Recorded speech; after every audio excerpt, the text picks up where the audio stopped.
দিদির টাকায় মোদির সভায়, এ কেমন জোচ্চুরি চুরি রে ভাই? এমনটাই কিন্তু বলছেন আমাদের লোকাল টিএমসি নেতারা। তাদের বক্তব্য, টাকা দিচ্ছে দিদি, আর মানুষজন সেই টাকা নিয়েও যাচ্ছে কোথায়? মোদির সভায়। এটা খুবই অন্যায় করছেন। তাই এই সমস্ত জোচ্চোরদের নাম বেকার ভাতা অর্থাৎ যুবসাথী প্রকল্প থেকে অবিলম্বে বাদ দেওয়া উচিত। তো সেই সমস্ত টিএমসি নেতা যারা মূর্খের মতো এরকম মত পোষণ করছেন, তাদের কাছে আমি প্রশ্ন করতে চাইব, অবশ্যই নিরপেক্ষভাবে, কারণ না আমি টিএমসি, না আমি বিজেপি, না আমি কংগ্রেস বা সিপিএম, কাউকেই খুব একটা বেশি পছন্দ করি না, কাউকেই আমি ঘৃণাও করি না। যেটা বাস্তব বিষয় সেটাই তুলে ধরার চেষ্টা করি মাত্র।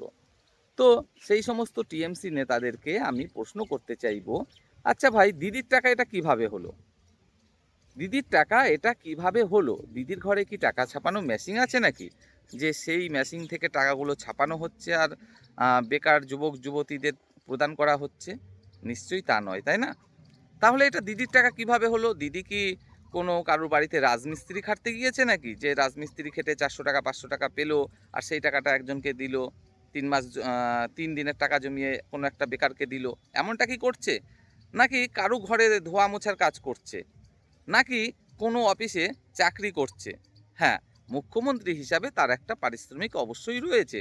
তবে সেই পারিশ্রমিকে যে এই যে পুরো যুবসাথী প্রকল্পের টাকা, তার একটা বিন্দু হওয়া সম্ভব নয়, সেটাও আশা করি খুব ভালোভাবেই আপনারা জানেন।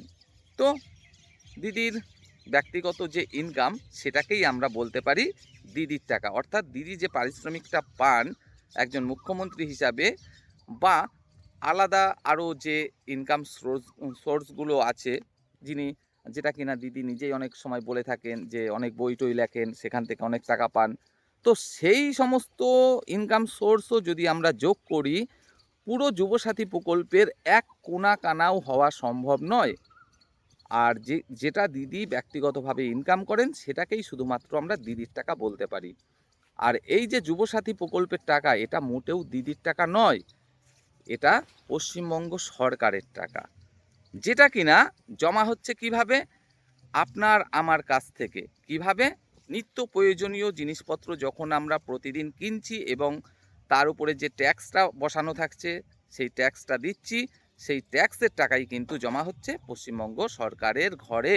আর সেই টাকাটা থেকেই কিন্তু এই যুবসাথী প্রকল্প, বা যাকে আমরা ডাকনাম দিয়েছি বেকার ভাতা, তার টাকাটা প্রদান করা হচ্ছে। তাই দিদির টাকা বলার মতো মূর্খমি প্লিজ না করে বলুন পশ্চিমবঙ্গ রাজ্য সরকারের টাকা।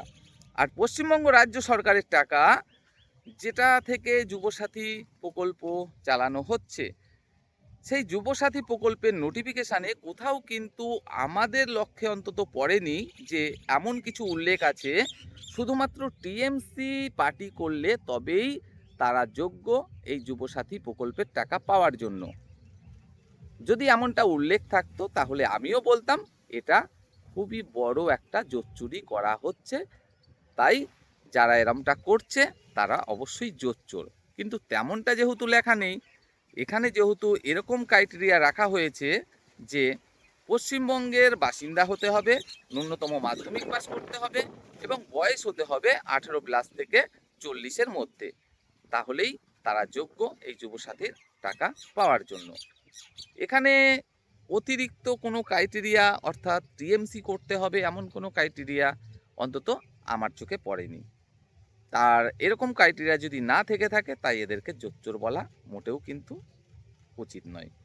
তাই অনুরোধ করব, দিদির টাকা না বলে এটা বলুন পশ্চিমবঙ্গ রাজ্য সরকারের টাকা। এবং সেই পশ্চিমবঙ্গ রাজ্য সরকারের টাকা যারা পাওয়ার যোগ্য, তারা টাকাটা পাওয়ার পরে তারা কোন খাতে ব্যবহার করবে সেটা তার ব্যক্তিগত ব্যাপার।